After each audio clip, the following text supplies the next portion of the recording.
தமிழகம் முழுவதும் தீபாவளி பண்டிகை உற்சாக கொண்டாட்டம். பட்டாசு வெடித்தும் இனிப்புகளை பரிமாறியும் மக்கள் குதூகலம்.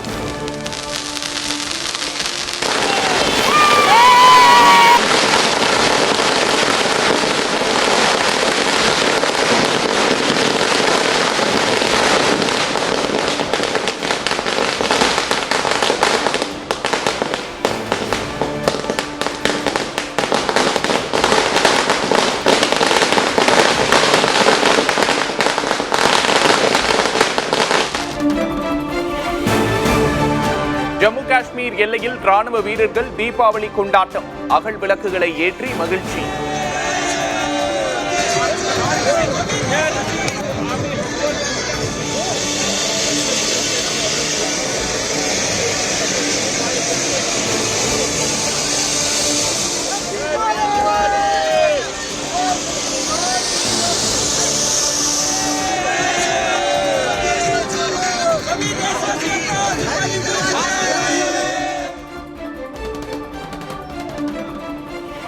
தீபாவளியை கொண்டாட இறுதிக்கட்ட ஷாப்பிங்கில் ஆர்வம் காட்டிய மக்கள். கடை வீதிகளில் நிரம்பி வழிந்த கூட்டம்.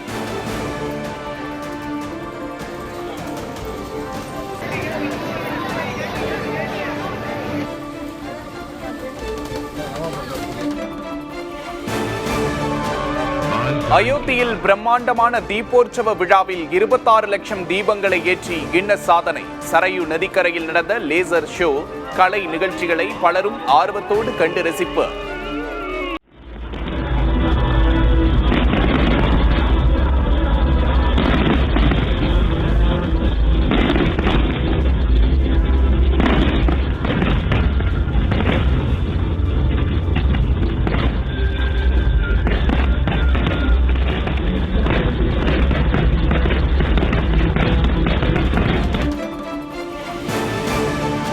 தொடர் மழையால் குற்றாலம் மெயினருவியில் பயங்கர வெள்ளம்.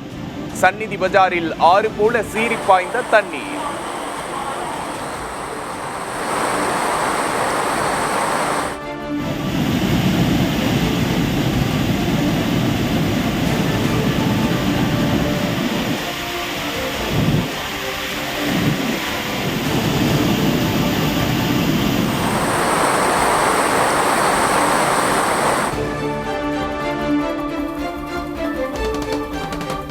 தூத்துக்குடி மாநகரில் இடி மின்னலோடு கொட்டிய கனமழை.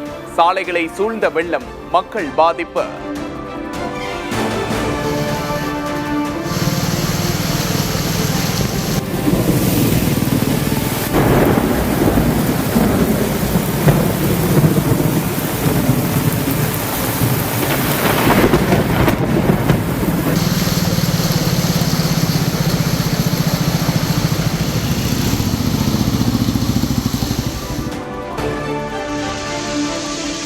நீலகிரி, கோவை, திருப்பூர் உள்ளிட்ட 18 மாவட்டங்களில் இன்று கனமழை.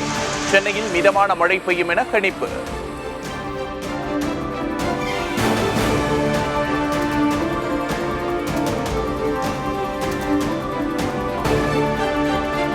வரும் 23ஆம் தேதி திருவள்ளூர், சென்னை, செங்கல்பட்டு உள்ளிட்ட 6 மாவட்டங்களில் மிக கனமழை.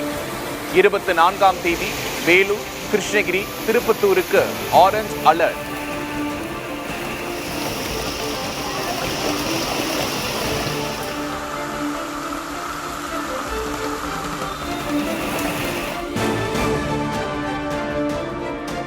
அரபிக்கடலில் புயல் உருவாக வாய்ப்பிருப்பதாக வானிலை ஆய்வு மையம் கணிப்பு. வங்கக்கடலில் நாளை உருவாகிறது காற்றழுத்த தாழ்வு பகுதி. இது மேற்கு நோக்கி நகர்ந்து புயலாக மாறுவதற்கான வாய்ப்பு உள்ளது என்று அரபிக்கடல் இன்றைக்கு படி சொல்லியிருக்கோம் ஃபோர்காஸ்ட். அடுத்த 24 மணி நேரத்தில் அது மண்டலமாக மாறுவதற்கான வாய்ப்பு இருக்கு. புயலாக மாறுவதற்கும் வாய்ப்பு இருக்கிறது.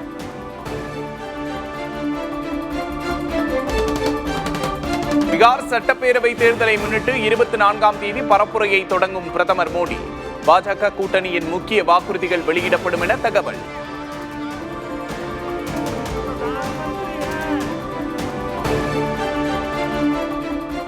மேற்கு வங்க மாநிலத்தில் நவம்பர் இறுதியில் காங்கிரஸ் தலைவர் ராகுல் காந்தி பரப்புரையை தொடங்க திட்டம். பீகார் தேர்தலுக்கு பிறகு மேற்கு வங்கத்தில் கவனம் செலுத்த உள்ளதாக தகவல்.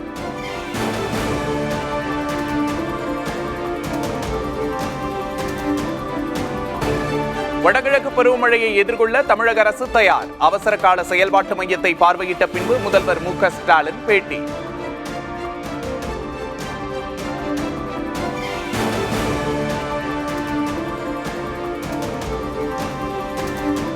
நேரடி நெல் கொள்முதலில் மீண்டும் மீண்டும் திமுக அரசு நாடகமாடுவதாக எடப்பாடி பழனிசாமி கண்டனம்.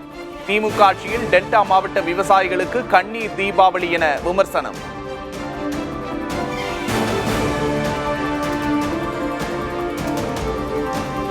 காவிரி படுகை மாவட்டங்களில் நெல் சேதமடைந்திருப்பதாக எதிர்க்கட்சித் தலைவர் பழனிசாமி கூறுவது தவறான தகவல்.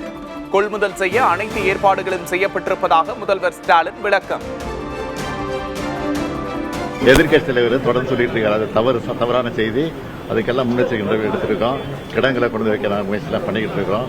இன்னும் கொஞ்சம் இருக்கு, அதையும் பண்ணிடுவோம். அந்த 2 நாள் அதையும் பண்ணிடுவோம்.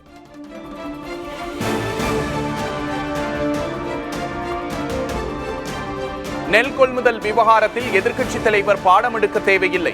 உணவு வழங்கல் துறை அமைச்சர் சக்கரபாணி பதில்.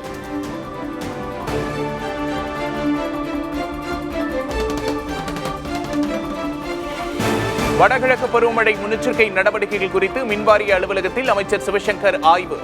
மின்தடை மீதான புகார்கள் குறித்து உடனடி நடவடிக்கை எடுக்க அதிகாரிகளுக்கு உத்தரவு.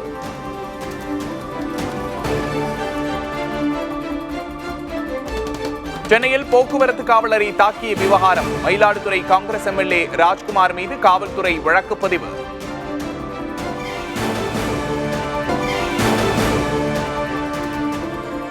கர்நாடகாவில் சாதிவாரி கணக்கெடுப்புக்கான கால அளவு வரும் 31ஆம் தேதி வரை நீட்டிப்பு.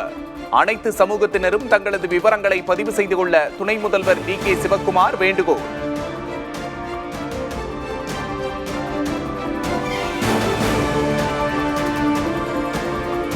இந்திய வங்கிகளை வாங்க வெளிநாட்டு நிறுவனங்களுக்கு அனுமதிப்பது அபாயகரமான செயல். விளைவுகளை எரியாமல் மேற்கொண்ட நடவடிக்கை என மத்திய அரசுக்கு காங்கிரஸ் கண்டனம்.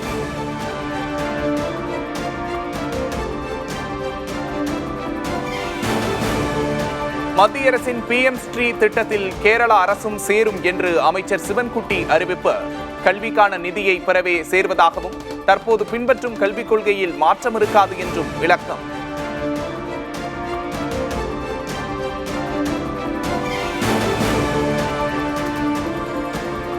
தீபாவளியை முன்னிட்டு தீபம் ஏற்றும் நிகழ்ச்சிகளில் அதிக பணம் செலவிட வேண்டாம் என்ற அகிலேஷ் யாதவின் கருத்தால் சர்ச்சை. இந்திய பாரம்பரியத்தை அவமதித்து விட்டதாக பாஜக கண்டனம்.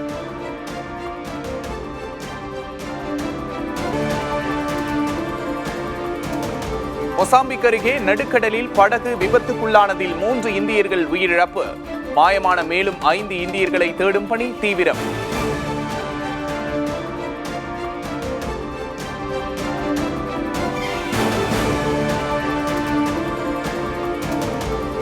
முதல் ஒருநாள் போட்டியில் இந்தியாவை எளிதில் வீழ்த்திய ஆஸ்திரேலிய அணி. மழையால் 26 ஓவர்களாக குறைக்கப்பட்ட ஆட்டத்தில் 7 விக்கெட் வித்தியாசத்தில் வெற்றி.